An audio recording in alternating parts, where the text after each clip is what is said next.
인생톡톡 시청자 여러분 안녕하세요. 올해로 38 이태리라고 합니다.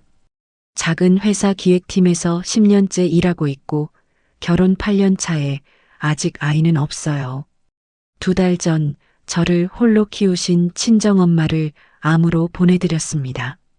49제를 마치고 집에 돌아온 그날 상복도 미처 갈아입지 못한 거실에서 시어머니가 등기부등본을 바닥에 내던지셨거든요.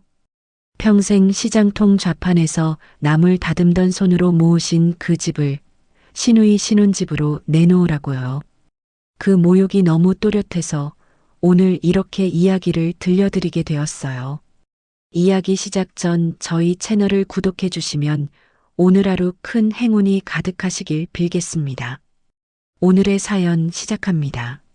49제가 끝난 오후 저는 친정엄마 아파트 거실 소파 끝에 앉아 있었습니다. 24평 작은 집이었고 베란다 창으로 들어오는 햇빛이 엄마가 늘 닦으시던 유리장에 부딪혀 부서지고 있더라고요. 상복은 아직 못 벗었고 양말도 검은색 그대로였어요. 무릎 위에는 절에서 받아온 향초 봉투를 올려두고 그냥 멍하니 거실 바닥만 보고 있었습니다. 엄마가 누워 계시던 안방문이 살짝 열려 있었어요. 그 문틈으로 엄마 냄새가 아직 났습니다. 시장에서 나물 다듬고 들어오시면 손끝에서 나던 풀냄새요. 30년을 그 좌판에 앉아 계셨으니 그 냄새가 쉽게 빠지겠어요. 상속 등기는 한 달 전에 마쳤습니다. 단독 상속인 자격으로 제 이름으로 깨끗하게 넘어와 있었어요. 그건 엄마가 마지막에 부탁하신 거였거든요. 테리야, 이 집은 내 거야. 누구한테도 넘기지 마. 네가 꼭 지켜. 병상에 누워서 손을 떨면서 2번이나 그러셨어요. 저는 그때 그게 무슨 뜻인지 잘 몰랐습니다. 그냥 엄마가 정신이 흐려져서 그러시나 보다 했죠. 그런데 그 의미를 30분 뒤에 알게 됐어요. 현관 도어록이 거칠게 눌리는 소리가 났습니다. 삑삑삑. 자판이 부서질 듯이 누르는 소리였어요. 문이 열리고 시어머니 이정숙 씨가 먼저 들어오셨습니다. 그 뒤에 시누이 박유영이 따라 들어왔고요. 2사람은 인사도 없이 신발도 제대로 벗지 않고 거실로 성큼 올라왔습니다. 여기 있었네. 사람 기다리게 해놓고 넌 참 편하다. 시어머니 목소리에는 슬픔이 없었어요. 친정엄마 영정 사진이 아직 거실에 모셔져 있는데 그쪽으로는 눈길도 안 주시더라고요. 어머니, 비밀번호를 왜 마음대로 누르세요?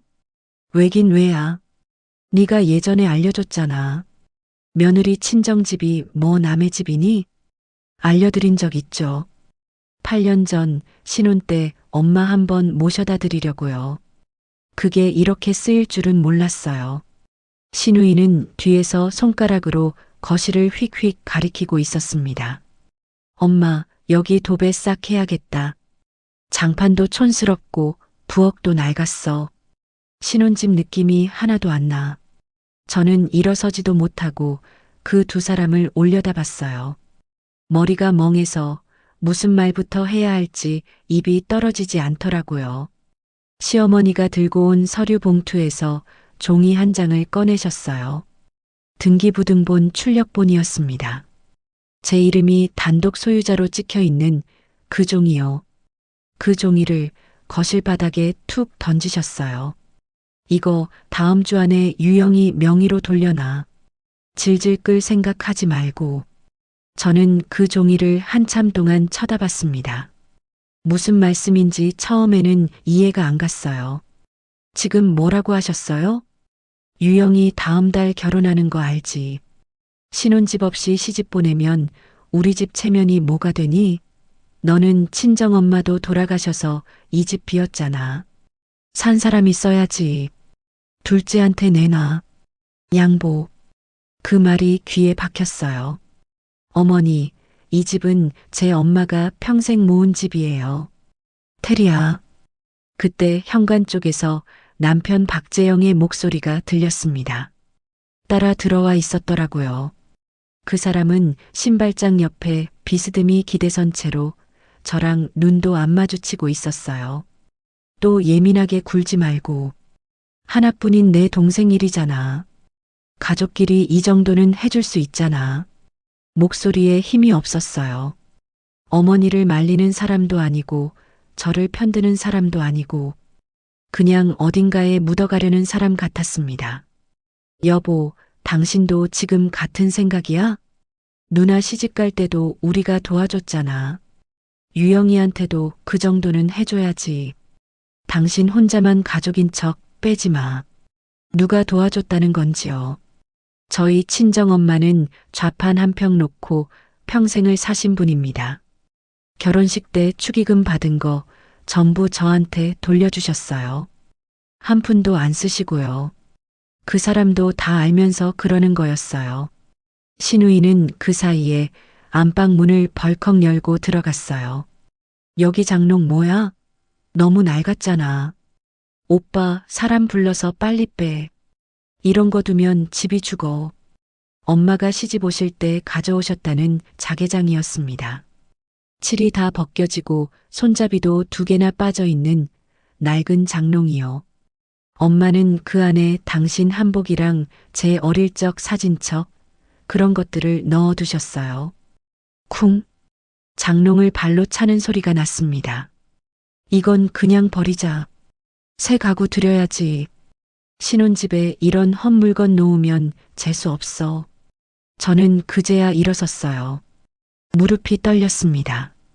그런데 이상하게 화가 나기보다 머릿속이 차갑게 비워지는 느낌이 들더라고요. 저는 안방으로 걸어 들어가서 신우이 옆을 지나 안방 문을 조용히 닫았어요. 신우이 얼굴 바로 앞에서요. 지금 나 밀어낸 거야? 올케가 감히? 엄마 물건이에요. 손끝 하나 대지 마세요. 그 말 한마디 하고 다시 거실로 나왔습니다. 시어머니가 다시 등기부등본을 손가락으로 가리키셨어요. 이번 주 안에 법무사 알아봐. 도장, 신분증 챙겨놓고 괜히 버티다가 집안 망신 만들지 말고. 어머니, 왜? 또 내 엄마 타령하려고? 오늘은 그만 가세요. 엄마 49제 끝난 날이에요. 제 목소리가 너무 가라앉아서 저도 놀랐어요. 시어머니도 잠깐 멈칫하시더라고요. 평소에 저는 그분 앞에서 말끝을 못 맺는 사람이었거든요. 이게 어디서 눈 똑바로 뜨고 말대답이야. 오늘은 가세요. 더 들으면 저도 가만히 못 있어요. 세 사람이 한참을 서서 저를 노려봤습니다. 그러다가 시어머니가 휙 돌아서면서 한마디 던지셨어요. 생각 똑바로 해라. 둘째 결혼식 다음 달이야. 그때까지 네가 버틸 수 있을 것 같니? 문이 쾅 닫혔습니다. 세 사람이 나간 거실에 등기부등본 종이가 그대로 떨어져 있었어요. 저는 그 종이를 천천히 주워서 식탁 위에 가지런히 올려놨습니다. 향초 봉투는 그 옆에 두고요. 이상하게 머리가 맑아지더라고요. 슬픔이 아니라 다른 감정이 올라오는 게 느껴졌어요. 생각해 보니까 이상했거든요. 시어머니가 막무가내인 적은 많았지만 이렇게까지 다급하게 구신 적은 없었습니다. 게다가 49제 끝난 그날 바로 들이닥치신 건 누가 봐도 정상이 아니잖아요. 게다가 등기부등본 출력본까지 미리 떼서 봉투에 넣어오셨고요. 남편도 마찬가지였어요. 평소에 어머니 무서워하던 사람이 어머니 편을 그렇게 들 일이 없거든요.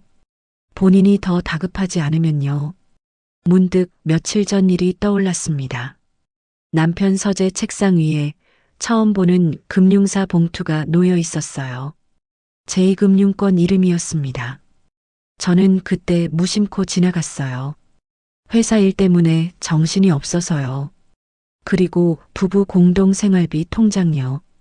전세대출 이자가 자동이체로 빠져나가야 하는데 지난달에 잔액 부족 알림이 한 번 떴거든요. 그때 그 사람은 회사 보너스가 늦어졌어. 별일 아니니까 캐묻지 마. 라고 했고 저는 그냥 넘어갔습니다. 지금 와서 보니까 그게 다 한 줄로 이어지더라고요. 신우이 결혼이 아니에요. 이건 다른 일이었습니다. 저는 휴대전화를 들었어요.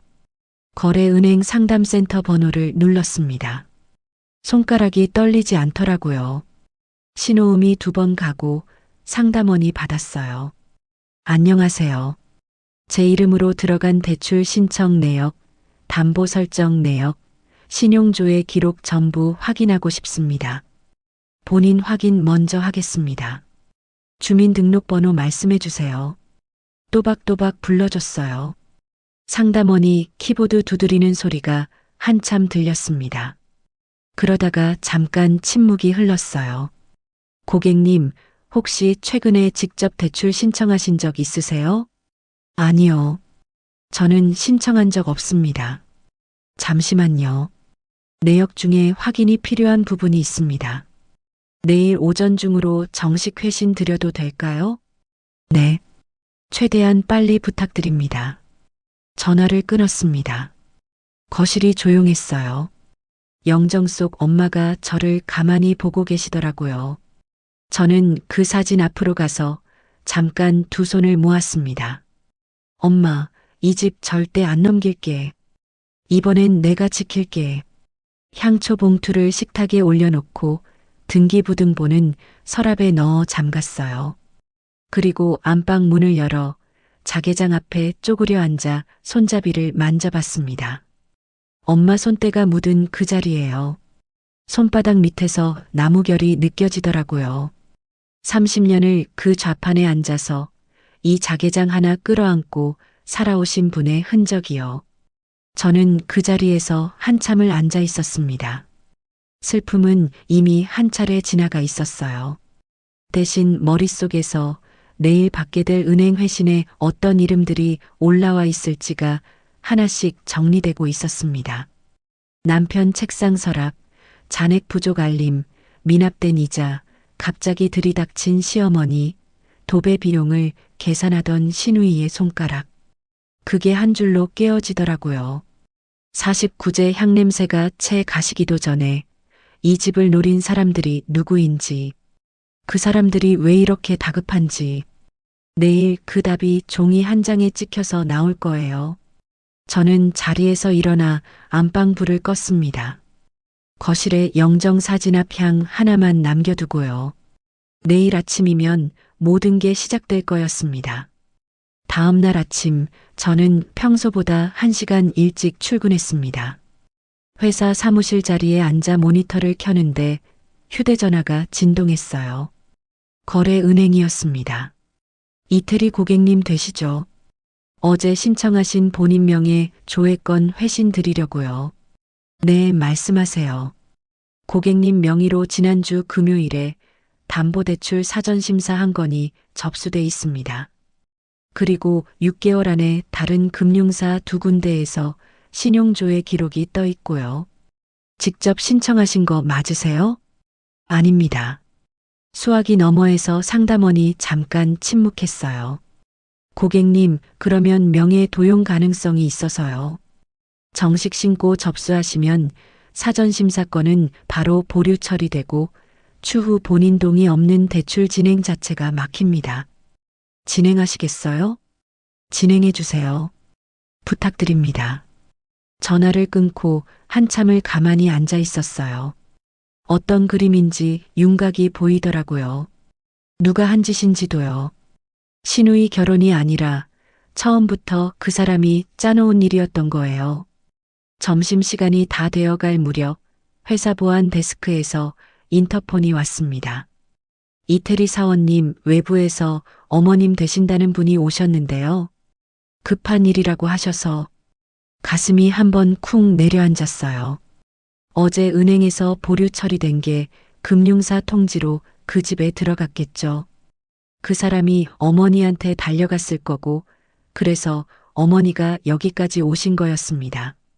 엘리베이터에서 내리는데 로비 한복판에 시어머니가 서 계셨어요.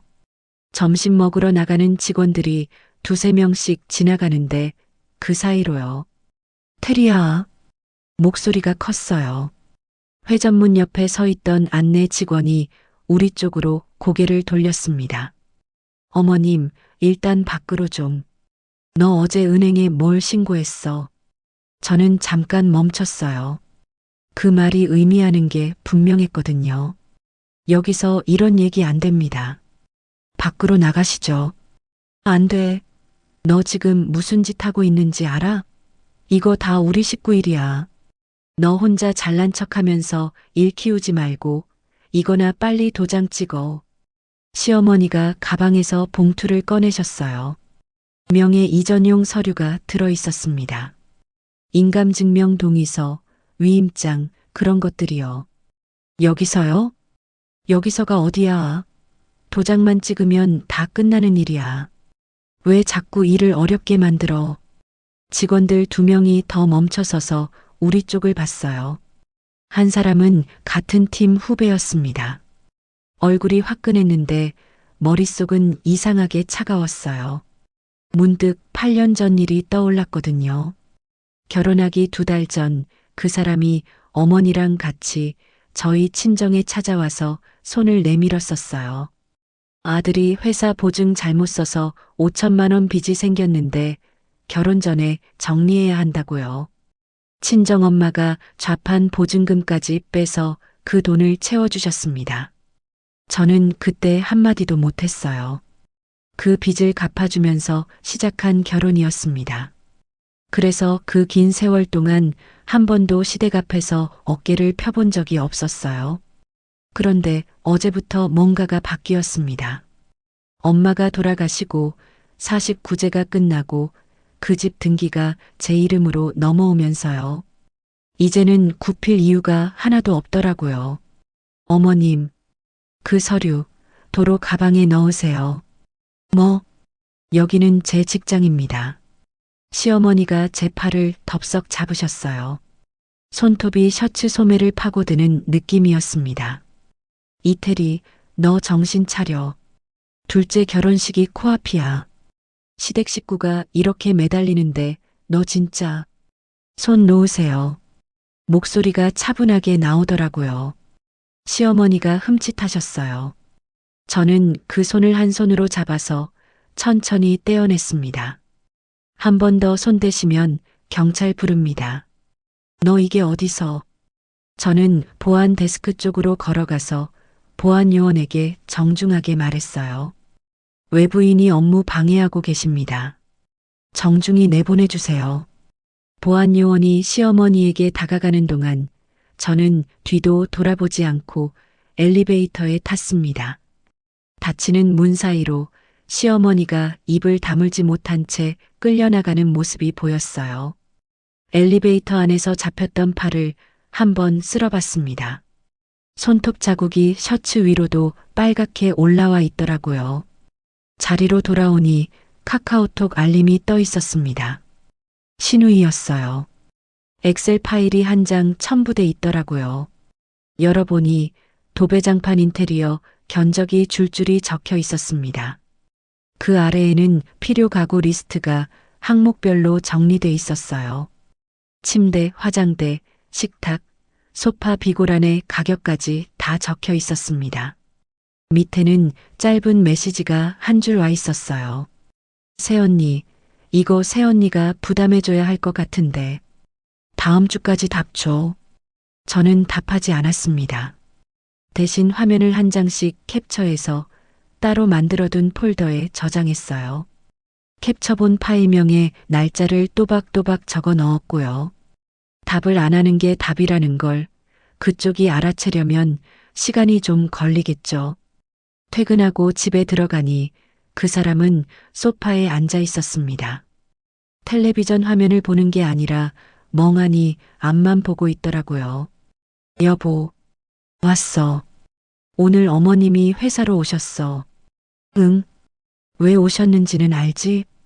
그 사람이 리모컨을 만지작거리면서 시선을 피했어요. 엄마가 좀 다급하셔서 그래.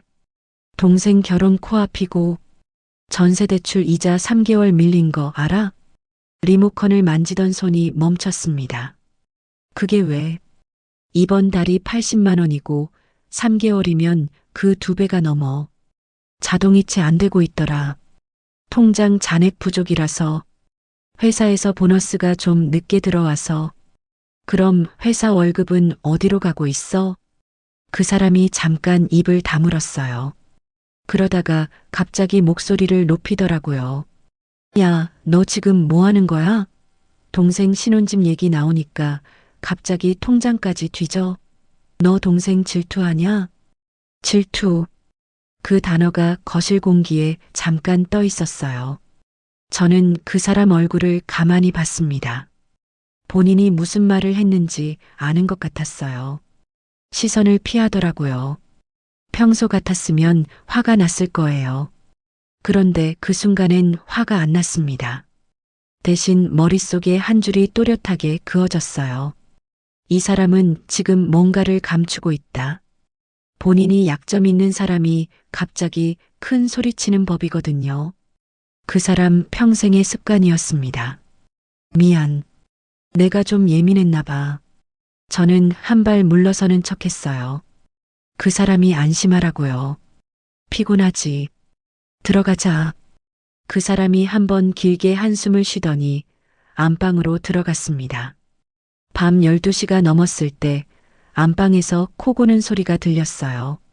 저는 거실에서 한참을 가만히 앉아 있다가 발소리를 죽이고 서재로 들어갔습니다. 책상 위는 평소처럼 어수선했어요. 회사 서류, 영수증, 광고 우편물. 그 사이로 며칠 전에 봤던 금융사 봉투가 또 끼어 있었습니다. 서랍을 열었어요. 첫 번째 칸은 문구류, 두 번째 칸은 공과금 영수증, 세 번째 칸이 잠겨 있더라고요. 열쇠가 어디 있을지 잠깐 생각하다가 책상 밑 자석 클립통을 들어봤어요. 거기 있었습니다. 늘 그 자리에 있던 곳이에요. 서랍을 열었습니다. 안에는 우편물이 한 뭉치 쌓여 있었어요. 카드사 명세서, 캐피탈 안내문, 그리고 그 사이에 끼어 있는 하얀 봉투 하나. 봉투 겉에 내용 증명이라고 도장이 찍혀 있었습니다. 봉투를 열었어요. 제2금융권에서 보낸 3억 원 대출 원리금 연체 독촉장이었습니다. 기한 안에 정리하지 않으면 담보 설정과 법적 절차를 진행한다는 경고문도 있었고요. 보낸 날짜는 3주 전이었습니다. 친정엄마 49제 한참 전이에요. 이 빚을 메우려고 향냄새가 채 식기도 전에 그 집을 노린 거였습니다. 저는 그 독촉장을 들고 한참을 서 있었어요. 손이 떨릴 줄 알았는데 안 떨리더라고요. 대신 머릿속에서 차례차례 해야 할 일이 정리되고 있었어요. 울 시간이 아니었습니다. 무너질 시간도 아니었어요. 무너지면 이 집이 사라지니까요. 저는 독촉장을 다시 봉투에 넣어 원래 자리에 그대로 두었습니다. 서랍을 잠그고 열쇠를 자석 클립통에 그대로 돌려놓고요. 서재 문을 닫고 나오는데 거실 영정 속 엄마가 보였어요. 저는 그 앞에 잠깐 섰습니다. 엄마, 이제부터는 제가 모아야 해요. 화내지 말고 울지 말고 하나씩 모아야 해요. 엄마 사진이 가만히 저를 보고 계셨습니다. 그 눈빛이 꼭 그래라 하시는 것 같았어요.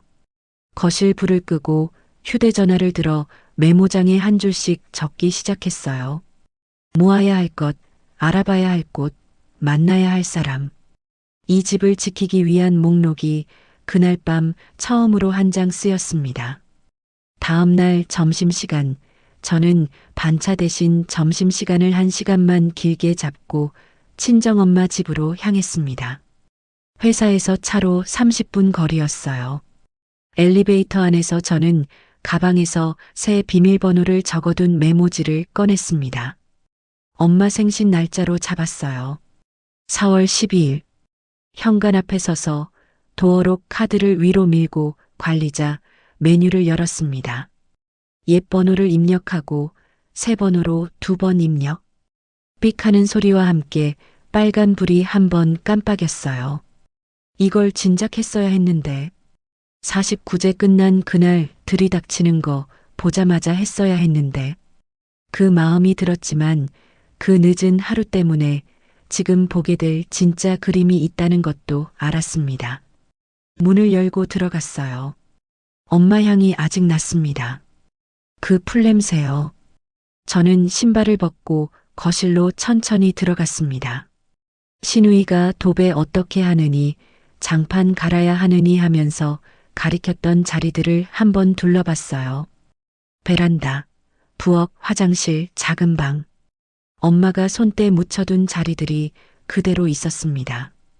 안방 자개장에는 신우이 발길질 흔적이 옆면에 살짝 남아있더라고요. 손바닥으로 그 자국을 한번 쓸어봤습니다. 흠집이 깊지는 않았어요. 거실로 다시 나오는데 소파 옆 탁자 아래쪽에서 뭔가가 살짝 보였습니다. 낡은 갈색 서류 가방이었어요. 저는 가만히 멈춰 섰어요.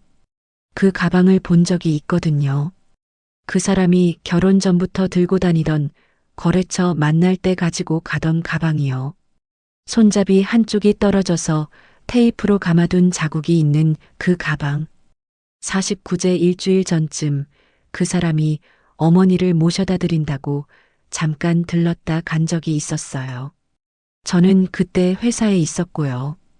어머니가 친정엄마 안부 보러 오시는 거라고 했었습니다. 안부는 무슨 안부? 49제 전부터 이 집을 노리고 와본 거였습니다. 저는 그 자리에 쪼그려 앉아 가방을 꺼냈어요. 손이 살짝 떨렸습니다. 지퍼를 천천히 열었어요. 가방 안에는 서류 뭉치가 가지런히 정리돼 있었습니다. 먼저 보인 건 인감증명 위임장이었어요. 위임인 칸에 제 이름이 적혀 있고 수임인 칸에 신우이 이름이 있었습니다. 도장 찍을 자리만 비어 있더라고요. 그 아래는 부동산 소유권 이전 등기 신청서, 매도인은 저, 매수인은 신우이. 매매가는 시세보다 한참 낮게 잡혀 있었어요. 형식상 매매로 처리해서 명의를 넘기려고 한 모양이었습니다. 그리고 그 다음 장. 다른 은행에서 온 담보대출 사전협의 서류였어요. 담보 물건은 친정엄마 아파트. 대출 신청인은 신우이 이름. 대출 신청 금액 칸에 또렷하게 적혀 있었습니다. 4억 원. 저는 그 숫자를 한참 동안 쳐다봤어요. 그 집 시세가 그 정도였습니다. 거의 풀로 끌어다 쓸 수 있는 한계 금액이었어요. 신우이 명의로 일단 넘긴 다음 신우이 이름으로 다시 담보를 설정해서 그 돈을 빼내려고 한 거였습니다. 순서가 그제야 보이더라고요. 명의를 신우이에게 넘긴다. 신우이 이름으로 풀 담보대출을 받는다. 그 돈으로 그 사람의 빚을 막는다. 도박 빚을 메우고 나머지로 신우이 결혼 준비랑 시댁 식구들 입막음용 돈까지 만드는 그림이었어요. 신우이 신혼집은 명분이었을 뿐이었습니다. 그 명분이 있어야 어머니가 며느리한테 막무가내로 들이댈 수 있었던 거예요. 서류 가장 아래쪽에 종이로 출력한 카카오톡 캡처본이 한 묶음 더 있었습니다. 신우이가 누군가랑 주고받은 대화였어요. 상대방 이름이 어머님의 비유로 저장돼 있더라고요. 저는 떨리는 손으로 한 장씩 넘겨봤습니다. 상대방 유영아, 신혼집은 어디로 정했니? 어머님이 부동산 물어보시더라. 신우이 어머님, 걱정 마세요. 친정에서 작은 거 하나 마련해줬어요. 24평 정도 돼요. 상대방 어머나 친정에서 집까지. 너희 친정이 그렇게 여유가 되시니. 신우이 부족하지만 부모님이 평생 모은 거 보태주신다고 하셔서요. 저는 그 대화를 2번 읽었어요. 세상에. 친정엄마가 평생 시장 좌판에서 모으신 그 집을 신우이가 자기 친정에서 마련해준 자가 신혼집이라고 예비시댁에 거짓말을 해놨더라고요. 그러니 시댁 식구들이 어머니까지 동원해서 그렇게 다급하게 들이댄 거였습니다. 결혼식 전에 이 집을 시누이 명의로 못 넘기면 시누이는 거짓말이 들통나서 파혼당하니까요. 시어머니, 그 사람 시누이. 셋이 다 알고 짠 일이었어요. 누구 하나 모르고 있는 사람이 없었습니다. 저는 서류를 모두 거실 바닥에 펼쳐놓고 그 가운데에 한참을 앉아 있었어요. 이상하게 화가 안 났습니다. 화 대신 다른 게 올라왔어요. 엄마가 떠올랐거든요. 엄마는 마지막 한 달 병원 침대에서 자꾸 미안하다고 하셨어요. 모르핀 때문에 정신이 흐려질 때마다 제 손을 잡고 그러셨습니다. 테리야, 엄마가 미안하다. 엄마가 좀 더 못 모았어. 좀 더 못 모아서 우리 딸 시댁에서 어깨 펴고 살게 못 해줘서. 저는 그때마다 손을 마주 잡으면서 그랬어요. 엄마, 그런 소리 마. 엄마 평생 좌판에서 다리 부어가면서 모은 거 내가 다 아는데. 엄마는 그 말을 들으시고도 또 우셨어요. 눈물도 거의 안 나오는데 그 마른 눈에서 자꾸 짜내듯이 우셨습니다. 마지막까지 미안하다고만 하셨어요. 저는 그 손을 떠올리면서 거실 바닥에 펼쳐진 서류들을 천천히 봤습니다. 그 잘난 시댁 식구들 셋이 엄마가 그 마른 눈에서 짜낸 평생의 결과를 어떻게든 빼내려고 그림을 짜고 있었던 거였어요. 소리는 안 났는데 눈물이 한 줄기 떨어지더라고요. 서류 위에 한 방울이 떨어져서 글자 한쪽이 살짝 번졌어요. 저는 손등으로 눈물을 닦았습니다. 그리고 길게 숨을 한 번 쉬었어요. 올 시간은 오늘이 마지막이었습니다. 저는 휴대전화를 꺼내 서류를 한 장씩 평평하게 펴서 정확하게 촬영하기 시작했어요. 위임장, 등기 이전 신청서, 담보대출 사전협의 서류, 카톡 캡처본. 한 장도 빼지 않고요. 글자가 흐려지지 않게, 빛이 반사되지 않게, 손가락 그림자가 들어가지 않게요. 촬영본은 클라우드 2군데에 따로 백업했습니다. 매일 첨부로도 한 번 더 저한테 보냈고요. 어디 한 곳이 막혀도 다른 곳에서 꺼낼 수 있게요. 그 다음에 원본은 가방에서 다 꺼냈어요. 그리고 미리 준비해 온 다른 서류 뭉치를 가방에 채워 넣었습니다. 회사 출력실에서 폐기 직전이던 종이를 비슷한 두께만큼 가져온 거였어요. 겉에서 보면 들고 갔을 때 무게도 비슷하고 모양도 비슷하게요. 가방 지퍼를 닫고 원래 있던 탁자 아래쪽에 그대로 밀어 넣었습니다. 위치가 어긋나지 않게요. 원본은 회사 사물함 옆에 둔 제 개인 금고로 옮길 계획이었습니다. 회사로 돌아가는 길 차 안에서 변호사 사무실로 전화를 걸었어요. 친구 통해서 미리 소개받아 두었던 분이었습니다. 이번 주 안에 한번 뵙고 싶습니다. 사건이 좀 복잡한데 명예 도용이랑 친정재산 부동산 사기, 경우에 따라서는 이혼 재산 분할까지 봐야 할 것 같아서요. 내용 정리해서 미리 보내주실 수 있어요? 네. 오늘 저녁에 정리해서 메일로 드리겠습니다. 수요일 3시로 잡아드릴게요. 원본 서류는 그날 직접 들고 오세요. 네. 감사합니다. 은행 담당자한테도 한 통 더 걸었습니다. 명의 도용 정식 신고 절차랑 추가로 거래 차단 걸어야 할 계좌들 정리도 부탁했어요. 전화를 다 끊고 보니 신호가 빨간불이었습니다. 운전대를 잡은 손에 힘이 들어가는 게 보이더라고요. 떨려서가 아니라 단단해져서요. 저녁에 집에 들어가서는 평소처럼 저녁상을 차렸어요. 그 사람은 텔레비전 앞에서 야구를 보고 있었고요. 저는 그 사람 앞에 김치찌개를 놓아주면서 평소처럼 말했습니다. 오늘 회사 일찍 끝났어? 응. 별일 없었어? 별일 없었지. 그냥 일했어. 그 사람이 한 숟갈 떠먹으면서 슬쩍 제 눈치를 봤어요. 저는 잔잔하게 웃었습니다. 그날 밤 침대에 누워 그 사람 숨소리를 들으면서 저는 휴대전화를 열었어요. 시댁 단톡방. 시어머니, 그 사람, 시누이가 같이 있는 방이요. 평소에 저는 들어가서 보기만 했지 말은 거의 안 하던 곳이었습니다. 손가락이 한번 멈칫했어요. 그러다가 짧은 문장 하나를 입력했습니다. 이번 주 금요일 저녁 7시 엄마 집에서 봬요. 등기 문제 정리하고 가시면 됩니다. 전송 버튼을 눌렀어요. 읽음 표시가 거의 동시에 셋 다 떴습니다. 답은 아무도 안 보내더라고요. 그 침묵이 무슨 뜻인지 알 것 같았어요. 저는 휴대전화 화면을 끄고 천장을 한참 바라봤습니다. 금요일까지 사흘 남아 있었어요. 그동안 변호사 만나고 은행 정리하고 익명 봉투 하나 띄울 곳도 정해놓고 해야 할 게 많았습니다. 그 사람 어깨 뒤에 숨어서 살아온 며느리가 아니라 처음부터 이 그림을 보고 있던 사람이 되어야 할 시간이었어요. 엄마는 모르고 가셨지만 저는 알고 있으니까요. 이 집은 절대로 흘리지 않을 겁니다. 수요일 오후 3시 저는 반차를 내고 변호사 사무실에 도착했습니다.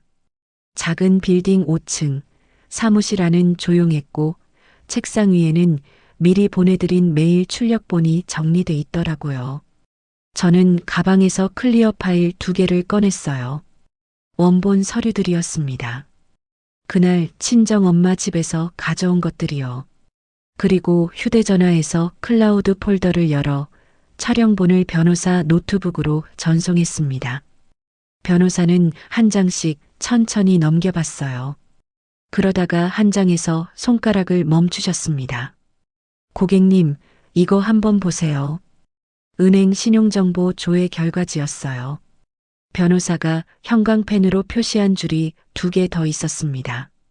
이태리 고객님 명의로 작년 가을부터 신용대출한 건이 7천만 원 나가 있고요. 그리고 지난 봄에 부부 전세자금 대출 추가 인출 형식으로 3천만 원이 더 빠졌어요. 2건 합치면 1억 원입니다. 저는 그 자리에서 잠깐 숨이 막혔어요. 친정엄마 아파트 담보 4억 원 이외에 이미 제 신용까지 끌어다가 따로 1억을 더 끌어 쓴 거였습니다. 이거 제가 아예 모르는 건데요. 명예도용입니다. 이 정도면 형사 고소 사유로 충분하고요. 사문서 위조, 사기, 부정 사용까지 줄줄이 들어가요. 변호사가 안경을 한번 올리시면서 말씀하셨어요. 오늘 정리해서 가시는 게 좋겠습니다. 첫째로 박재영 씨 급여랑 퇴직금에 가압류 신청, 둘째로 이혼 소장 접수, 셋째로 재산분할 청구. 명예도용은 별도로 형사 고소장 준비해서 협상 카드로 일부 쓸 수 있게 잡아두시고요. 법원 결정이랑 송달까지는요? 빠르면 2주, 보통은 34주 걸려요. 가압류가 가장 먼저 들어가게 잡아드릴게요. 저는 위임장에 앉아 또박또박 서명했습니다. 한 가지 더요. 친정엄마 아파트는 지금 단독 명의이긴 한데 안전한가요? 오늘 바로 처분 금지 가처분도 같이 신청하겠습니다. 한 달 안에 누구도 손 못 댑니다. 서명을 마치고 사무실을 나오는데 다리에 힘이 풀리는 게 아니라 오히려 단단해지는 느낌이 들더라고요. 그동안 끌어안고 살았던 모든 게 한 줄로 정리되는 기분이었어요. 같은 날 늦은 오후 저는 살고 있던 전세 아파트 집주인을 카페에서 만났습니다. 미리 약속을 잡아둔 거였어요. 사정이 있어서 계약 만기까지 못 채우고 비울 것 같습니다. 위약은 계약서대로 처리하겠습니다. 집주인은 좀 놀라셨지만 이야기가 명확하니 길게 끌지는 않으셨어요. 보증금은 정산해서 어느 계좌로 넣어드릴까요? 제 단독명의 계좌로 부탁드립니다. 부부 공동 계좌로는 절대 입금하지 말아주세요. 서면으로 한 장 받아가도 될까요? 그렇게 합시다. 저는 미리 준비해간 정산 합의서를 꺼내 두 장을 함께 사인했습니다. 보증금 반환 계좌란에 제 이름과 단독 계좌번호가 적혀 있었어요. 한 장은 집주인이 가지셨고 한 장은 제가 챙겨 사무실로 돌아왔습니다. 다음 날 점심에 친구 한 명을 만났어요. 신우이랑 같은 병원에서 일했던 후배였습니다. 몇 년 전 술자리에서 우연히 알게 된 분이었고 신우이 얘기를 가끔 흘리듯 들은 적이 있었어요. 네가 알려준 거라고는 안 할 테니까 한 가지만 부탁할게. 뭔데? 유영씨 자격증 사본 같은 거 받을 수 있을까? 병원 직제표나 게시판에 붙어 있는 정도면 돼. 후배가 잠깐 입을 다물더니 한참 만에 그러더라고요. 언니가 그렇게까지 부탁할 정도면 뭔가 큰일 났구나. 미안해. 한 번만 도와줘. 그날 저녁 저는 신우이의 간호조무사 자격 증빙 사진을 받았습니다. 함께 병원 직제표 사진도 한 장 받았어요. 신우이 이름 옆에 또렷하게 조무사라고 적혀 있는 종이였습니다. 저는 그 출력본을 친정엄마 아파트 등기부등본 사본, 그리고 그 사람의 연체 독촉장 사본과 함께 두툼한 봉투에 넣었어요. 봉투 겉면에는 신우이가 시집간다는 의사 집안 본가 주소를 또박또박 적었습니다. 발송인 칸은 비워두고요. 다음 날 아침 출근길에 동네에서 한 블록 떨어진 우체국에 들러 그 봉투를 등기 우편으로 붙였습니다. 우편물 영수증 한 장이 가방에 들어왔어요. 뒤도 안 돌아보고 회사로 향했습니다. 봉투를 붙인 그날 저녁 집에 들어가니 그 사람이 소파에 길게 누워 있었어요. 양말도 벗어 던지고 콧노래를 흥얼거리고 있더라고요. 여보, 김치찌개 하나만 더 끓여줄래? 응. 오늘 기분 좋아 보이네. 이제 좀 일이 풀려서 그래. 다음 주면 빚 정리되고 동생 결혼식만 끝나면 우리도 한숨 돌릴 수 있어. 저는 부엌으로 들어가서 냄비에 물을 올렸습니다. 가스레인지 위에서 물이 끓기 시작하는데 등 뒤에서 그 사람 콧노래가 계속 들리더라고요. 뒤를 돌아보지는 않았어요. 김치를 썰면서 도마 옆 거울로 그 사람 뒷모습을 한번 봤습니다.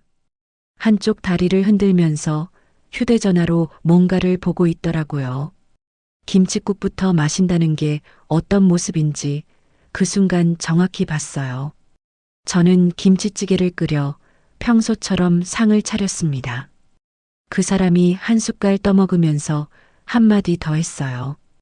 우리 와이프가 그래도 김치찌개는 최고지. 저는 잔잔하게 웃었습니다. 많이 드세요. 그날 밤 11시쯤 그 사람이 깊이 잠든 걸 확인하고 저는 작은 방 옷장 뒤에 미리 정리해 둔 짐가방 3개를 조용히 꺼냈어요. 일주일 전부터 한 칸씩 챙겨놓은 거였습니다. 옷, 통장, 인감, 친정엄마 사진, 결혼 전부터 쓰던 책 몇 권, 꼭 필요한 것만 들어있었어요. 가방을 한 개씩 현관 밖으로 옮기고 엘리베이터에 실어 지하주차장으로 내렸습니다. 발걸음이 떨리지 않더라고요. 3번 왕복해서 짐을 다 차에 실은 다음 마지막으로 거실로 다시 올라왔어요. 거실 탁자 위에 미리 봉투에 넣어둔 이혼 소장 사본 한 부를 올려놓았습니다. 그 옆에 손으로 적은 쪽지 한 장도요. 이제 더는 갚아주지 않습니다. 금요일 7시 엄마 집에서 봐요. 그 짧은 문장에 그 긴 세월치 말이 다 들어있었어요. 저는 현관 신발장에서 그 사람이 결혼할 때 받았던 구두 하나를 마지막으로 봤습니다. 길이 잘 들어있는 그 구두를요. 한번 보고 신발장 문을 닫았어요. 도어록이 잠기는 삑소리가 그 집에서 듣는 마지막 소리였습니다. 친정엄마 아파트로 가는 길 운전대를 잡고 신호 대기를 하고 있는데 모르는 번호로 전화가 한 통 왔어요. 통화 버튼을 누르기 전에 저는 휴대전화 통화 녹음 앱을 먼저 켰습니다. 여보세요. 이태리 씨 되시죠? 누구세요? 박재영 씨 친구라고만 해두죠. 박재영 씨한테 받을 돈이 좀 있어서요. 목소리가 굵고 천천히 말하는 사람이었어요. 어디서 빌린 돈인지는 몰라도 곱게 받으러 온 사람은 아니라는 게 한 문장 만에 느껴졌습니다. 아내분이시니까 일 크게 안 만들고 정리하려는데 어떻게 생각하세요? 제가요? 부부 사이에 돈은 한 주머니잖아요. 다음 주 안에 일부라도. 한 가지 알려드릴게요. 저는 신호가 초록불로 바뀐 걸 보면서 천천히 입을 열었습니다. 법원에 이혼 소장 접수했고요. 박재영 씨 명의 도용건으로 형사고소도 준비돼 있어요. 그 사람 부부 공동 자산은 가압류 들어가고 있고 저는 따로 단독 명의 자산만 보호되도록 정리 끝났습니다. 상대방이 잠깐 침묵했어요. 그러니까 저한테 연락하셔도 받아들일 게 하나도 없습니다. 그 사람한테 직접 받으세요. 이 여자 봐라. 한 번 더 전화 오시면 이 통화 녹음 그대로 경찰에 넘기겠습니다. 좋은 밤 되세요. 전화를 끊었어요. 신호가 한 번 더 바뀌고 있었고 저는 친정엄마 집 쪽으로 차를 돌렸습니다. 백미러로 뒤가 보였는데 이상하게 가벼웠어요. 그 긴 세월 등에 지고 다닌 짐 하나가 한 통의 전화로 떨어져 나가는 기분이었거든요. 차창 너머로 가로등 불빛이 한 줄로 이어지고 있었습니다. 금요일까지 이제 하루가 남아 있었어요. 약 2주 뒤 화요일 오전이었습니다. 저는 친정엄마 집 베란다에서 빨래를 널고 있었어요. 햇볕이 좋아서 빨래가 마르는 냄새가 거실 안쪽까지 들어왔습니다. 휴대전화 화면이 끊임없이 깜빡이고 있었지만 저는 무음으로 둔 채 그냥 두었어요. 전날 변호사 사무실에서 연락이 왔었거든요. 법원에서 가압류 결정이 어제 송달됐습니다. 오늘 박재영 씨 회사로 통지가 들어가요. 급여 계좌랑 퇴직금까지 묶입니다. 확인됐습니다. 그날 오후 변호사 사무실에서 한 번 더 통화가 들어왔어요. 박재영 씨가 오전에 인사팀에 불려갔다고 들었습니다. 가압류 통지서랑 같이 명예 도용 정황도 사내 컴플라이언스 라인에 함께 올라가 있는 모양이에요. 품위 유지 위반으로 징계위 회부 검토 들어간답니다. 그렇군요. 한 가지 더요. 박재영 씨가 고객님 회사로 찾아가지 않게 보안실에 미리 출입 제한 등록은 해두시는 게 좋을 것 같습니다. 네. 오늘 안에 처리하겠습니다. 전화를 끊고 휴대전화를 흘끗 봤습니다. 부재중 통화가 한 화면 가득 떠 있었어요. 새벽부터 점심까지 그 사람한테서만 수십 통이 와 있었습니다. 그 사이에 시어머니, 시누이 번호도 섞여 있었고요. 문자도 한 다발이었어요. 처음에는 전화 좀 받아라였다가 점점 길어지면서 내가 잘못했다. 한 번만 만나자로 바뀌어 있었습니다. 가장 최근 것에는 욕설이 섞여 있었고요. 저는 화면을 끄고 빨래 집게를 마저 꽂았습니다. 평소처럼 오후에는 회사 사무실로 나가서 미뤄둔 보고서 한 건을 마무리했어요. 옆자리 후배가 점심에 같이 김밥 먹자고 해서 회사 근처 분식집에서 한 줄씩 먹었습니다. 그 사람은 그 시간에 회사 회의실에서 인사팀이랑 마주 앉아 있었겠죠. 김밥을 한 입 베어 물면서 그게 어떤 표정일지 잠깐 떠올렸어요. 같은 주 수요일이었습니다. 시누이가 시집간다는 의사 집안 본가에 익명 봉투가 도착한 지 며칠이 지나 있었어요. 그 집안에서 무슨 일이 벌어졌는지는 한참 뒤에 변호사를 통해 정리해 들었습니다. 봉투를 받은 예비 시어머니는 의심이 많은 분이셨다고 해요. 동봉돼 있던 등기부등본 사본부터 한 번 떼봤고 시누이 자격증 사본은 병원 인사팀으로 한 번 확인하셨다고 합니다. 그 사람의 연체 기록은 본인 변호사를 통해 또 한 번 검증하셨고요. 확인이 다 끝난 수요일 오후 예비 시어머니가 신우이 일하는 병원으로 직접 찾아오셨어요. 화려한 표정도 큰 소리도 없이요. 병원 1층 카페 구석 자리로 신우이를 불러앉히고는 짧게 두 가지만 말씀하셨다고 합니다. 유영아, 이 결혼은 어렵겠다. 너랑 너희 집 일은 우리 집안에 맞지 않아. 오늘부터 우리 아들한테도 나한테도 연락하지 마라. 한 번이라도 더 연락 오면 그땐 변호사 통해서 정리할 거다. 그러고는 자리에서 일어나 카페 문을 그대로 나가셨다고 합니다. 신우이는 그 자리에 한참을 앉아 있다가 카페 직원이 한번 물어보러 올 정도가 돼서야 일어났다고 들었어요. 가운을 입은 채로 휴대전화를 손에 들고 떨리는 손으로 시어머니한테 전화를 걸었다고 합니다. 같은 날 저녁 시어머니랑 신우이가 우리가 살던 전세 아파트로 한 걸음에 달려갔어요. 문 앞에 서서 도어록을 누르려는데 안에서 아무 기척이 없었답니다. 시어머니가 평소처럼 결혼 초에 알려드린 비밀번호를 누르셨는데 문은 열려도 안에서는 아무 기척이 없었다고 해요. 이미 짐을 다 빼고 나온 빈집이었으니까요. 한참을 두드리다가 옆집 사람이 한번 내다보고 두 사람은 관리사무소로 내려갔다고 합니다. 여기 1503호 박재영 이태리 부부 사는 곳인데요. 안에 아무도 없어서요. 관리사무소 직원이 컴퓨터를 한번 보더니 무뚝뚝하게 답했다고 합니다. 그 집 지난주에 이사 가셨는데요. 보증금 정산도 끝났어요. 시어머니가 잠깐 멍하게 그 직원을 바라봤다고 해요. 이사를 갔다고? 어디로? 그건 저희가 안 알려드립니다. 본인 가족이시면 본인한테 직접 물어보세요.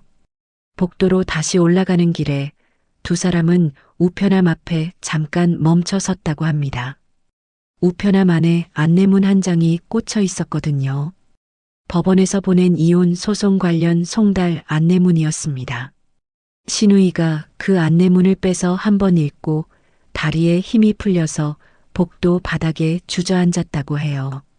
시어머니도 그 옆에 그대로 서서 두 손으로 입을 막고 한참 동안 그 자리에 계셨다고 합니다. 그 광경을 같은 동에 사는 옛 이웃 한 분이 우연히 보셨어요. 그분이 그날 저녁 저한테 한 줄 메시지를 보내주셨습니다. 테리야, 너희 집 앞에서 두 분이 한참 앉아 계셨어. 괜찮니? 저는 그 메시지를 한참 동안 봤어요. 그러고 답을 하나 보냈습니다.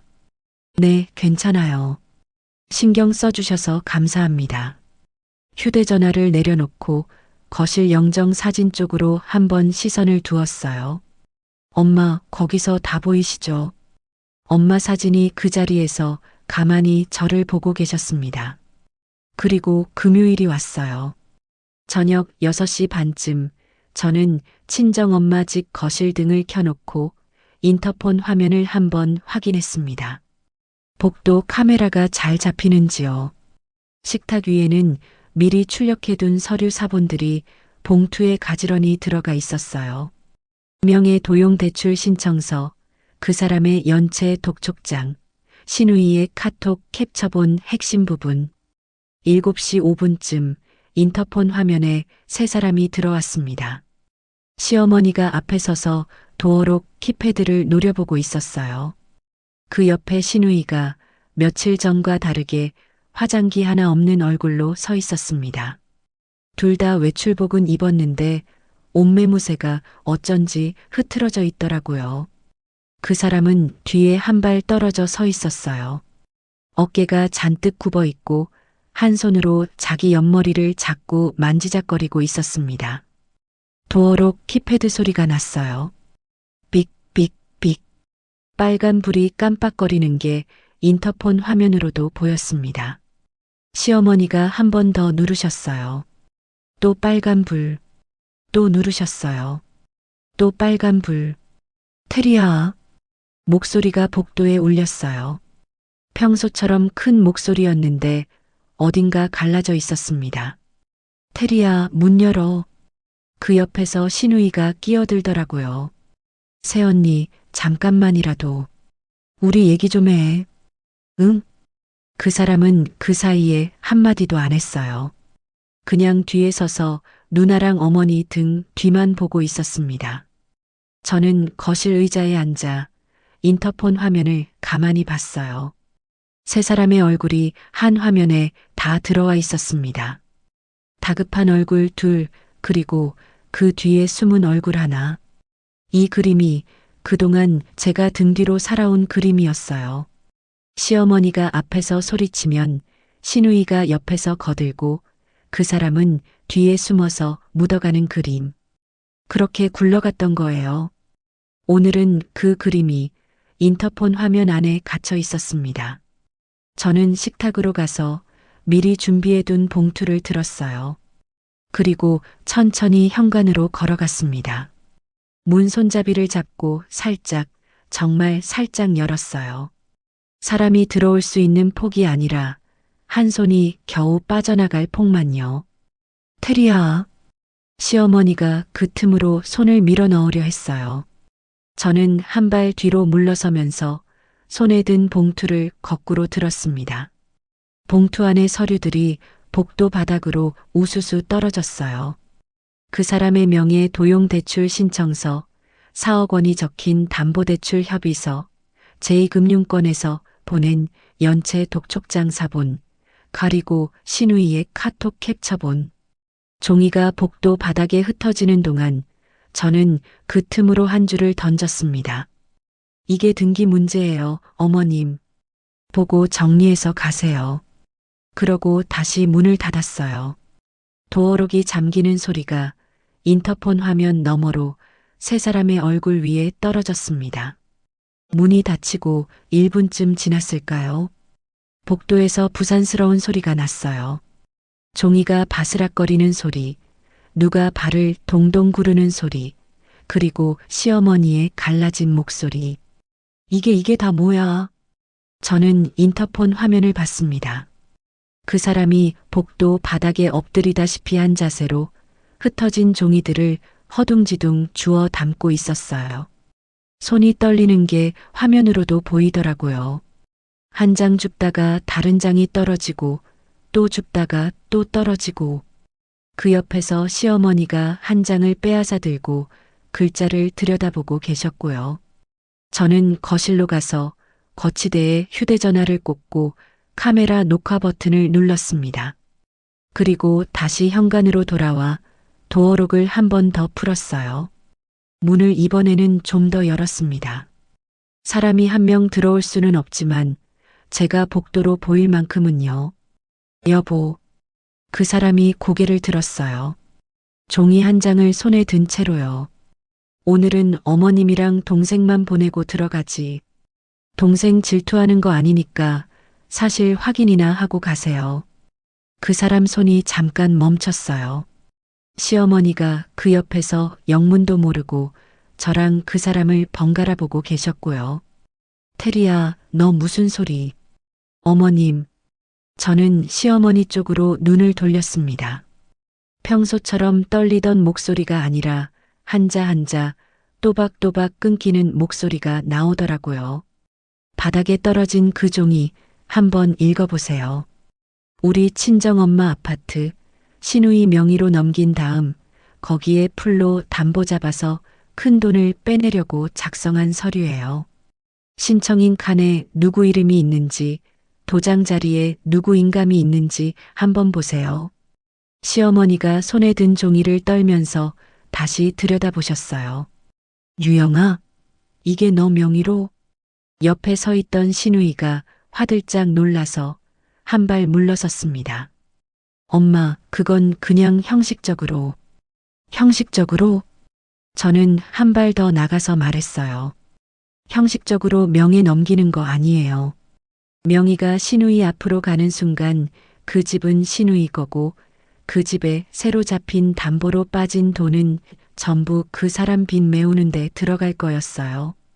그 사람 빚이 얼만지는 어머님이 모르셨겠지만요. 시어머니가 다시 그 사람 쪽으로 천천히 고개를 돌리셨습니다. 재영아, 너 빚이 얼만데? 너 무슨 빚 있는데? 그 사람이 종이를 든 채로 입을 다물었어요. 시어머니가 두 발짝 다가가셨습니다. 얼만데? 말 안 해? 그 사람 입에서 작은 목소리가 새어나왔어요. 3억이요. 복도에 한순간 정적이 흘렀습니다. 세상에, 너 도박이지. 너 또 도박했지. 엄마, 진정 좀. 진정? 너 우리 집안 다 망쳐놨어. 사돈집 유산까지 손 떼려고 했어? 우리 집안에서 그런 짓을 해? 시어머니가 그 사람 멱살을 양손으로 움켜잡으셨습니다. 평생 자기 아들 편만 들던 그 손이 자기 아들 셔츠를 비틀어 잡고 흔드는 거였어요. 신우이가 그 옆에서 갑자기 울음을 터뜨리더라고요. 그러더니 갑자기 그 사람 등을 한 손으로 후려쳤어요.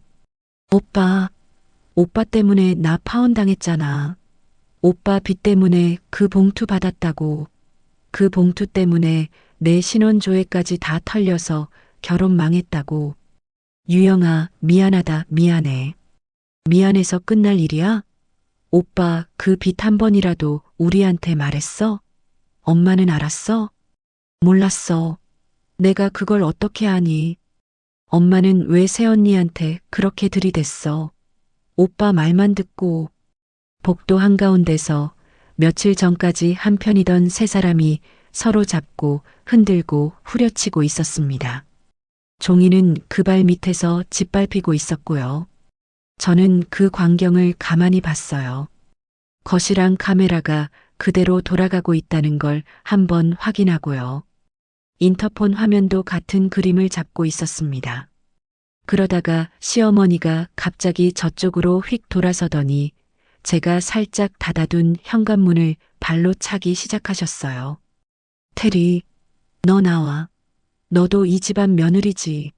어떻게 이렇게까지. 쾅, 쾅, 쾅. 복도 옆집에서 누가 한번 문을 열고 내다보는 게 보였어요. 저는 그제야 천천히 문을 한 번 더 닫고 휴대전화를 들었습니다. 11 의리번을 눌렀어요. 네, 신고합니다. 주거지 현관 앞에서 가족 구성원 3명이 소란을 피우고 있고요.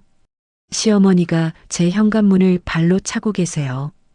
이혼 소송 중이고 출입 거부 의사 명확히 밝힌 상태입니다. 주소는 신고하는 동안에도 현관에서 발길질 소리가 한 번 더 났어요. 옆집 사람이 그제야 복도로 나와 한마디 하시는 게 카메라에 잡혔습니다. 여기 좀 조용히 하세요. 지금 몇 시인 줄 아세요?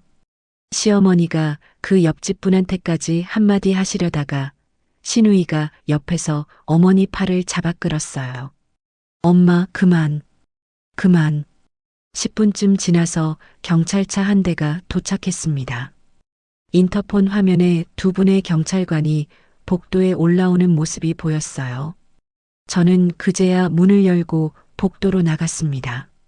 신고하신 분이세요? 네, 제가 했습니다. 경찰관 한 분이 세 사람한테 신분증을 보여달라고 요청하셨어요.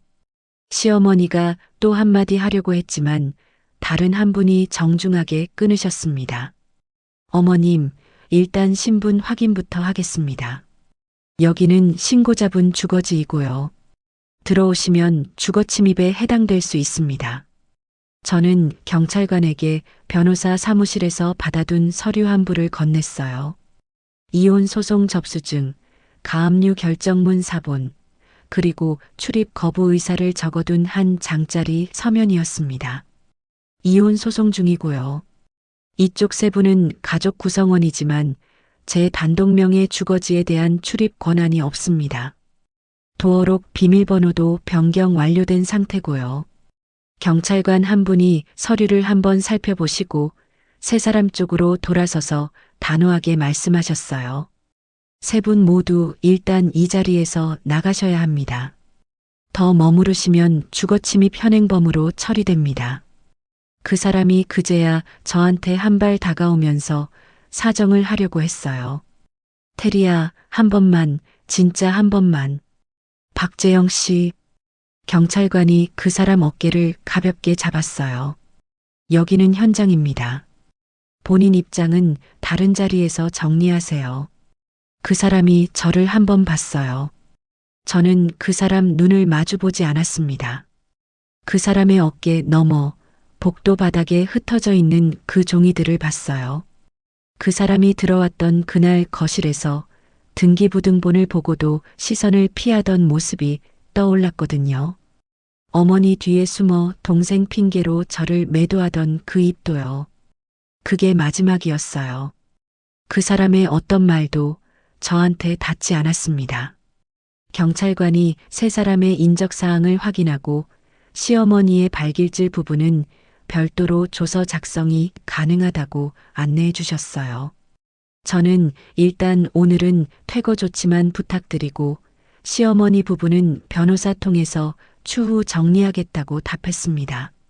세 사람이 한 명씩 엘리베이터 쪽으로 끌려가듯 걸어갔어요. 신우이가 가장 먼저, 그 다음에 시어머니, 마지막에 그 사람이요. 시어머니가 한번 뒤를 돌아보셨어요. 입을 열려고 하셨다가 다시 다물고 그냥 돌아서셨습니다. 엘리베이터 문이 닫혔어요. 복도가 다시 조용해진 다음에 저는 복도 바닥에 흩어진 종이들을 한 장씩 주워 담았습니다. 발자국이 잔뜩 찍혀 있었고 한쪽은 찢어져 있더라고요. 한 장씩 손바닥으로 펴서 가져온 봉투에 다시 넣었어요. 집 안으로 들어가서 현관문을 닫고 도어록 위 잠금키를 한 번 더 눌렀습니다. 삑, 빨간 불 2번. 안에서 추가로 잠긴다는 신호였어요. 거실로 가서 카메라 녹화를 껐어요. 화면을 한번 돌려봤습니다. 영상은 처음부터 끝까지 깨끗하게 잡혀 있었어요. 저는 영정 사진 앞으로 갔습니다. 엄마가 그 자리에서 그대로 저를 보고 계셨어요. 향초 한 자루가 아직 절반쯤 남아 있었고요. 저는 그 앞에 천천히 무릎을 굽혔습니다. 절을 한 번 하고 두 손을 모으고 한참 동안 그 자리에 그대로 앉아 있었어요. 그제야 참았던 숨이 한 번 길게 나왔습니다. 가슴 안쪽에서 49제 그날부터 줄곧 잡고 있던 것 하나가 풀려나가는 느낌이었어요. 엄마, 흘리지 않았어요. 엄마 사진 속 눈이 처음으로 살짝 웃는 것처럼 보이더라고요. 저는 거실 등을 한 칸씩 끄고 부엌으로 가서 따뜻한 물 한 컵을 따랐습니다. 그날 처음으로 마시는 따뜻한 물이었어요. 두 모금을 천천히 마시고 식탁 위에 컵을 내려놓았습니다. 복도에서 들리던 그 모든 소리가 멀리서 들리던 일처럼 아득해졌어요. 2달이 지나 저는 가정법원 조정실 앞에 서 있었습니다. 그날은 비가 살짝 흩뿌리고 있었어요. 변호사가 옆에서 한번 우산을 접어주시고 저는 조정실 안으로 먼저 들어갔습니다. 조정위원이 2분, 가운데 책상 위에 서류 한 다발이 정리돼 있었어요. 자리에 앉아 잠깐 기다리니 문이 한번 열리고 그 사람이 들어왔습니다. 저는 그 얼굴을 보고 잠깐 손에 힘이 풀릴 뻔했어요. 핏기가 한 점도 없었거든요. 복도에서 봤을 때와는 또 다른 얼굴이었어요. 회사 다닐 때 입던 정장이 헐렁하게 떠 있고 면도도 며칠 안 한 듯한 자국이 턱 밑에 잡혀 있었습니다. 양복 소매 끝에는 보풀이 일어 있었고요. 회사에서는 징계 끝에 권고사직으로 정리됐다고 변호사 통해서 들었어요. 퇴직금은 가압류 절차 안에 묶여서 본인 손에는 한 푼도 들어오지 않은 상태였고요. 그 와중에 사채업자들이 본인한테만 추심을 집중하기 시작했다는 얘기도 들었습니다. 부부 공동 자산 쪽으로는 회수가 막히고 시댁 식구들은 빚사실이 드러난 뒤 아들이랑 손절한 상태였으니까요. 그 사람 변호사가 옆에서 한번 짧게 인사를 건넸어요. 그 사람은 인사도 안 하고 저쪽 의자에 앉아 서류만 들여다봤습니다. 손이 살짝 떨리고 있더라고요. 조정위원이 천천히 진행을 시작하셨어요. 이혼 청구권이고요. 재산분할이랑 위자료, 명예 도용 관련 형사 고소 부분까지 한 번에 정리하기로 양측 협의가 돼 있는 걸로 알고 있습니다. 네, 맞습니다.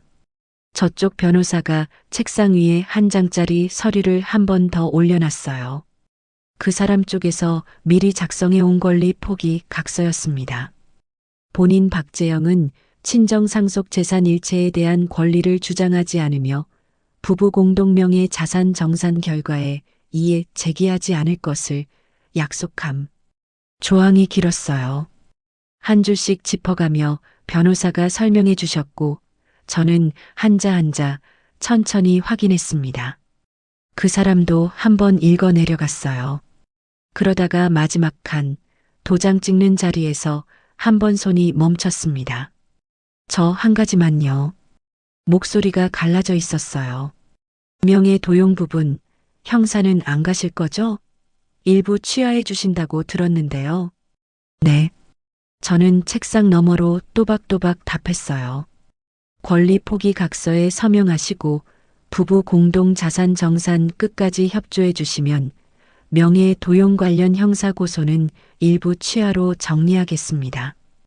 단독 명의로 빠져 있는 신용대출이랑 전세자금 대출 부분은 본인이 본인 명의로 정리하시는 조건이고요. 그 사람이 한번 고개를 끄덕였어요. 끄덕이는 게 아니라 그냥 고개가 떨어졌다가 다시 올라온 거에 가까웠습니다. 조정위원이 도장을 한 번 더 살펴주시면서 양쪽 동의 확인까지 받으셨어요. 그 사람이 인감을 꺼냈는데 손이 떨려서 한 번에 못 찍더라고요. 두 번째 시도에서 도장이 찍혔습니다. 도장이 떨어지는 그 작은 소리에 결혼 생활의 마지막 매듭이 풀렸어요.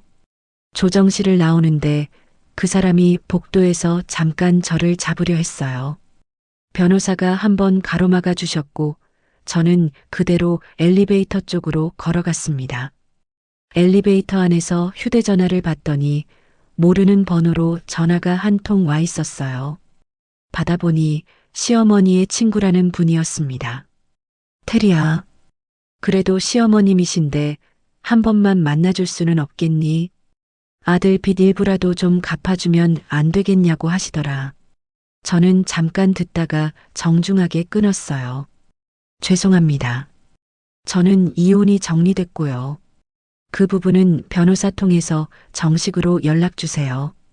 전화를 끊고 변호사 사무실로 한 번 더 통화해서 그쪽 번호도 차단 대상에 올려달라고 부탁했습니다. 다음 날 오후 회사 보안 데스크에서 인터폰이 또 한 번 왔어요.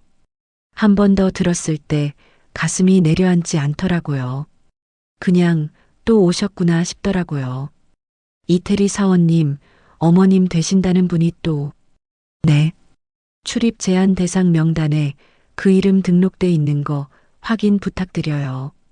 정중히 안내하시고 응하지 않으시면 외부 안전 요청 부탁드립니다. 확인됐습니다. 처리하겠습니다.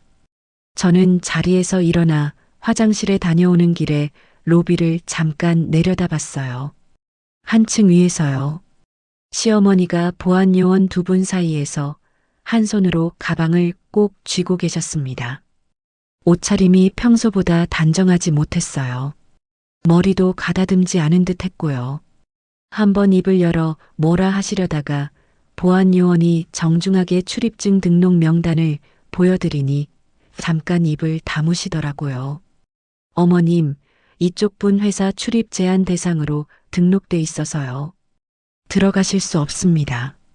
내가 며느리 만나러 온 건데 가족이라도 본인 동의가 있어야 출입 가능합니다. 본인 분께서 동의 안 하신 상태입니다. 시어머니가 보안요원 뒤로 저를 한번 봤어요. 저는 그 시선을 마주보지 않고 그대로 돌아 사무실로 들어갔습니다. 다시는 그분이 회사로 찾아오시지 않았어요. 비슷한 시기 신우이도 일하던 병원에서 자리를 정리했다고 들었습니다. 신분 사칭이 예비시댁 쪽 인맥을 통해 의료계 안에 한 줄로 돌았고 직제표상, 본인 직급보다 부풀려 행세하던 정황까지 인사팀에 들어가 있었다고요. 정식 징계가 들어가기 전에 본인이 사표를 냈다고 들었어요.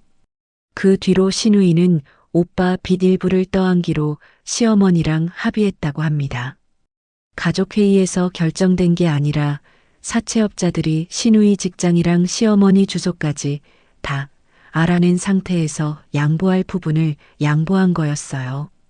신우이는 그 뒤로 낮에는 작은 검진센터 사무보조로, 밤에는 편의점에서 일하기 시작했다고 들었습니다. 시어머니랑 신우이는 살던 집에 보증금을 빚 일부에 보태느라 도시 외곽 작은 월세방으로 옮기셨어요. 한 칸짜리 방이라고 들었습니다. 평생 아들 자랑을 입에 달고 사시던 시어머니가 그 좁은 방 한 칸에서 처음으로 본인 살림을 직접 줄여가셨다고 해요. 사채업자들은 부부 공동 자산 쪽이 가압류로 막히고 시댁 식구들이 손절한 걸 확인한 다음부터는 그 사람 본인 한 명한테 추심을 집중했다고 들었어요. 그 사람은 그렇게 가족이랑 분리된 상태에서 본인 빚을 홀로 떠안게 됐습니다. 거기까지가 그 집안의 정리였어요. 조정이 마무리된 그 주 금요일 저녁, 저는 친정엄마 집 거실 식탁에 앉아 휴대전화를 열었습니다. 시댁 단톡방이 그대로 남아 있었어요. 시어머니, 그 사람 신우이. 세 사람의 프로필 사진이 한 칸씩 차지하고 있었습니다. 저는 갤러리에서 한 영상을 골랐어요. 복도에서 세 사람이 서로 멱살 잡고 발길질하고 종이를 짓밟던 그 영상이었습니다. 길이는 3분이 채 안 됐어요. 업로드 버튼을 눌렀습니다. 영상 미리 보기가 단톡방 안에 떠올랐어요. 그 위에 한 줄을 적었습니다. 잘 보세요. 남의 유산에 손 떼면 어떤 대가가 따르는지 잊지 마세요. 전송 버튼을 눌렀습니다. 읽음 표시가 거의 동시에 셋 다 떴어요. 셋 중 누구도 답을 하지 않았습니다. 답할 말이 없었겠죠. 저는 그 다음 메뉴를 한 번 더 눌렀어요. 채팅방 나가기. 확인을 누르는 그 한 번의 손가락 움직임에 그 긴 세월 짊어진 시댁이 화면에서 한 번에 사라졌습니다. 그 다음에는 연락처를 열었어요. 시어머니 이름, 그 사람 이름, 신우이 이름. 그 옆에 시동생 2명, 사돈댁 분들 몇 명까지 줄줄이 저장돼 있었습니다. 결혼하고 한 명씩 받아 적은 번호들이었어요. 한 명씩 누르고 삭제를 눌렀습니다. 차단 목록에도 추가했어요. 같은 번호로 다시 들어와도 진동조차 울리지 않게요. 연락처에서 시댁 식구의 이름이 한 명도 안 보일 때까지 그 작업이 한 30분 정도 걸렸습니다.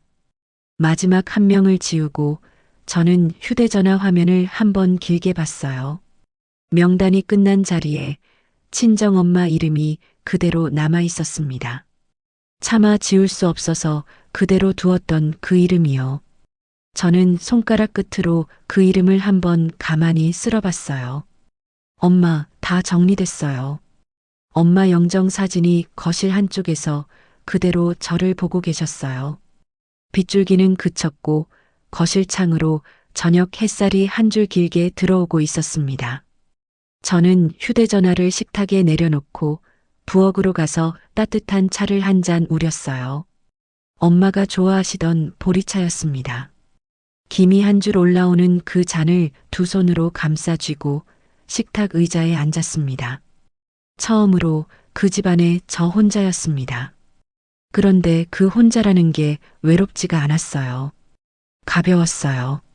너무 가벼워서 의자가 살짝 떠 있는 느낌이 들 정도로요. 이 집은 더 이상 흘러갈 곳이 없는 자리에 단단히 박혀 있었습니다. 그리고 저도 마침내 그 집에 어울리는 사람이 되어 있었어요. 석 달이 지났습니다. 엄마 집은 그 사이에 한 번 옷을 갈아입었어요. 누런 벽지는 환한 미색으로, 어두운 마룻바닥은 따뜻한 우드톤으로 바뀌어 있었습니다. 24평 작은 집이 한 번 빛을 받으니 같은 공간인데도 2배쯤 넓어 보이더라고요.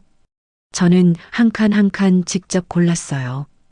벽지는 손바닥으로 한번 쓸어보고 바닥재는 발로 한번 디뎌보고 거실 조명은 일부러 따뜻한 색으로 2칸 더 달았습니다. 엄마가 평생 좌판에서 햇볕에 그을리며 사신 분이었으니까요. 이 집 안에서만큼은 늘 따뜻한 빛이 돌게 해드리고 싶었어요. 거실 한쪽 벽에는 작은 장식장이 하나 놓여 있었습니다. 엄마가 평생 쓰시던 낡은 재봉틀을 손질한 거였어요.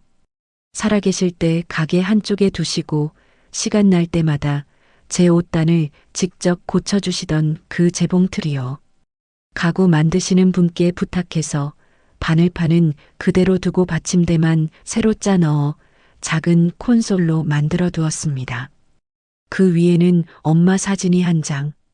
시장 좌판에 앉아 활짝 웃고 계시는 제가 가장 좋아하는 사진이었어요.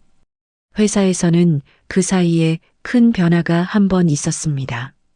작년부터 끌고 오던 큰 프로젝트가 봄에 마무리됐어요.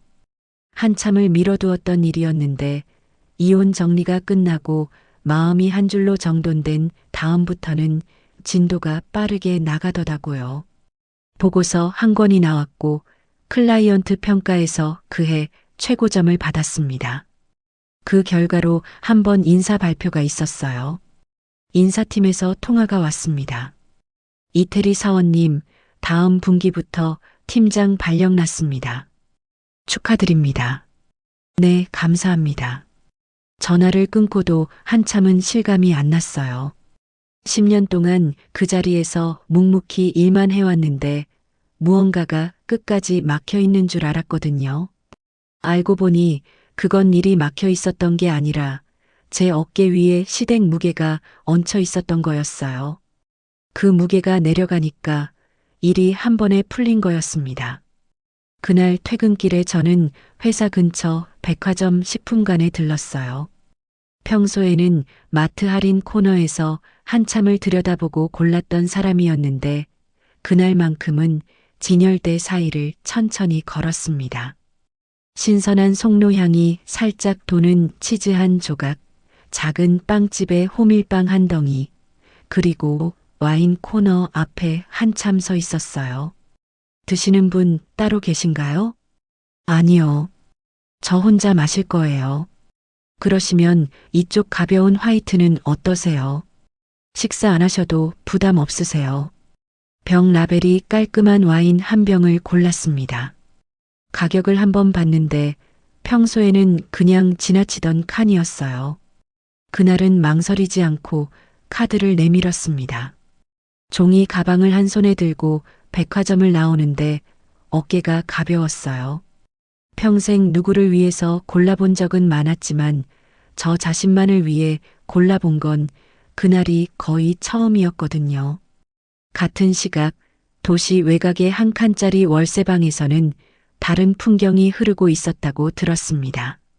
시어머니는 좁은 부엌에서 두부 한 모를 반으로 가르고 계셨다고요.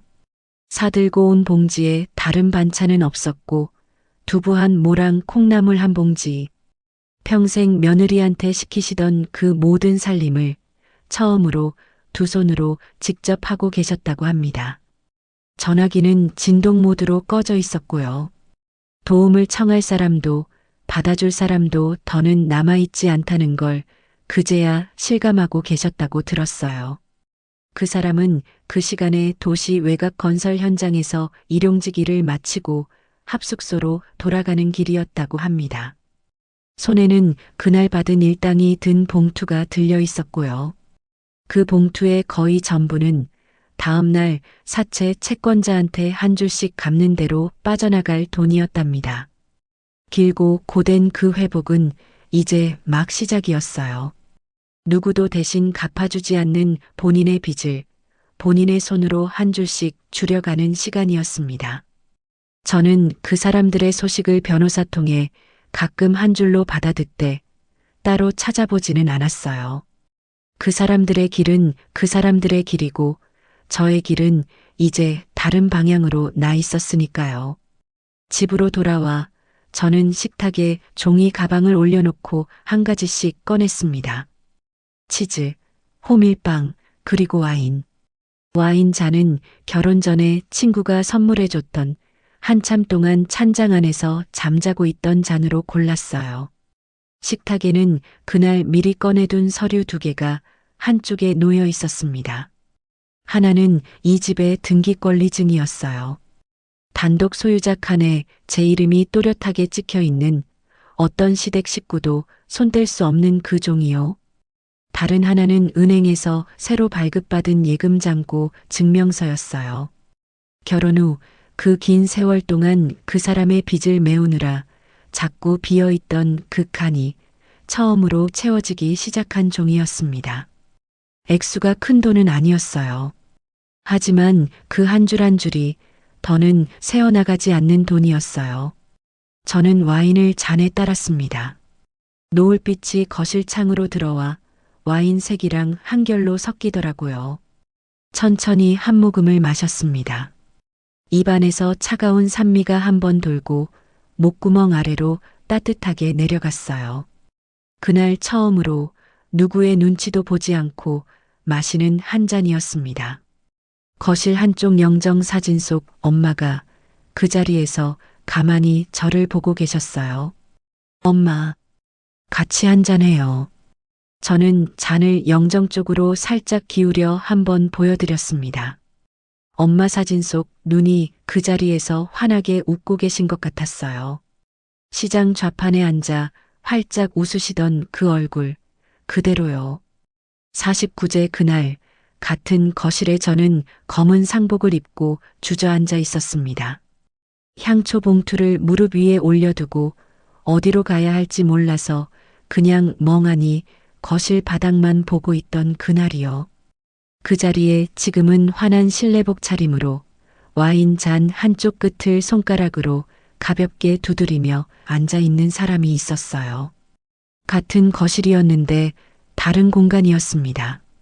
같은 사람이었는데 다른 사람이었어요.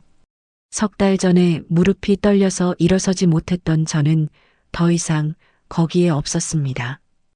그 긴 세월치 한숨이 단단히 묶여있던 어깨도 시댁 도어록 비밀번호를 알려준 그 손도 명의를 도용당한 줄도 모르고 살았던 그 며느리도 다 거기에 없었어요.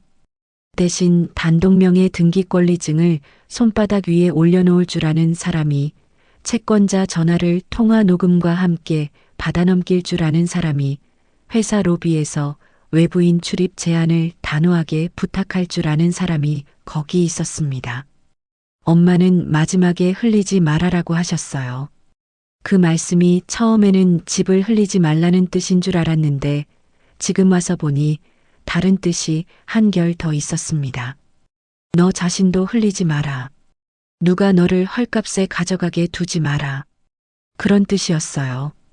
저는 그제야 그 2가지 다 안 흘렸다는 걸 알았습니다. 창밖으로 노을이 한 줄 길게 떨어지고 있었어요. 거실 안쪽으로 따뜻한 색 조명이 한 칸씩 켜졌고요. 저는 와인 한 모금을 더 천천히 마셨어요.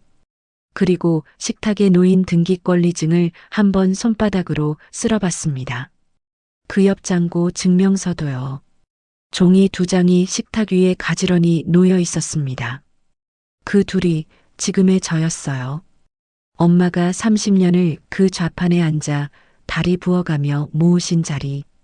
그 자리에서 떨어져 나갈 뻔한 종이 한 장. 그 종이를 끝까지 지켜낸 또 한 사람의 손. 그게 한 집에 다 모여 있었어요. 저는 잔을 살짝 들어 영정 쪽으로 한 번 더 기울였습니다. 엄마, 이제 진짜 다 됐어요. 엄마 사진 속 눈이 그 자리에서 한 번 더 웃어 보이셨어요. 햇살이 거실 마룻바닥에 한 칸 더 길게 떨어졌고요.